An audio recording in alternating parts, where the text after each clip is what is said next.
MP అభ్యర్థి రావడి లక్ష్మారెడ్డి గారి గెలుపు కొరకు జవహర్ నగర్ మున్సిపల్ కార్పొరేషన్లో బండకింది ప్రసాద్ గౌడ్ ఆధ్వర్యంలో వివిధ కాలనీల్లో ప్రచారం కార్యక్రమం. జవహర్ నగర్లో మాజీ మంత్రి మరియు ఎమ్మెల్యే మల్లారెడ్డి గారి వల్లనే అభివృద్ధి జరిగింది. ప్రధాన రహదారితో పాటు పలు కాలనీల్లో సీసీ రోడ్డుల్లో డ్రైనేజీ పైప్ లైన్ వేయడం జరిగింది. అలాగే జవహర్ నగర్లో బీఆర్ఎస్ ప్రభుత్వం ఉన్నప్పుడే ప్రజలకు సంక్షేమ పథకాలు అందినాయి. ఉదాహరణకు 2016 రూపాయల ఆసరా పెన్షన్, 24 గంటల కరెంట్, కళ్యాణలక్ష్మి, రంజాన్ తోఫా, క్రిస్మస్ బట్టలు ఇలాంటివి చాలా వచ్చినాయి. కావున ఎంపీ ఎన్నికల్లో కార్ గుర్తుకు ఓటు వేయాలని అభ్యర్థించారు. ఈ కార్యక్రమంలో కేకే చారి, బోవేపల్లి నరసింహ, ఇతర కాలనీ వాసులు పాల్గొన్నారు.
మల్కాజ్గిరి బీఆర్ఎస్ పార్టీ ఎంపీ అభ్యర్థి రావడి లక్ష్మారెడ్డి గారి గెలుపు కొరకు జవహర్ నగర్ మున్సిపల్ కార్పొరేషన్లో బండకింది ప్రసాద్ గౌడ్ ఆధ్వర్యంలో వివిధ కాలనీల్లో ప్రచారం కార్యక్రమం.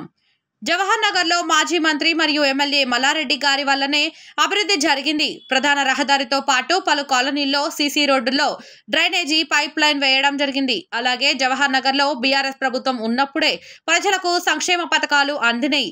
ఉదాహరణకు 2016 రూపాయల ఆసరా పెన్షన్, 24 గంటల కరెంట్, కళ్యాణలక్ష్మి, రంజాన్ తోఫా, క్రిస్మస్ బట్టలు ఇలాంటివి చాలా వచ్చినాయి. కావున ఎంపీ ఎన్నికల్లో కార్ గుర్తుకు ఓటు వేయాలని అభ్యర్థించారు. ఈ కార్యక్రమంలో కేకే చారి, బోవేపల్లి నరసింహ, ఇతర కాలనీ వాసులు పాల్గొన్నారు.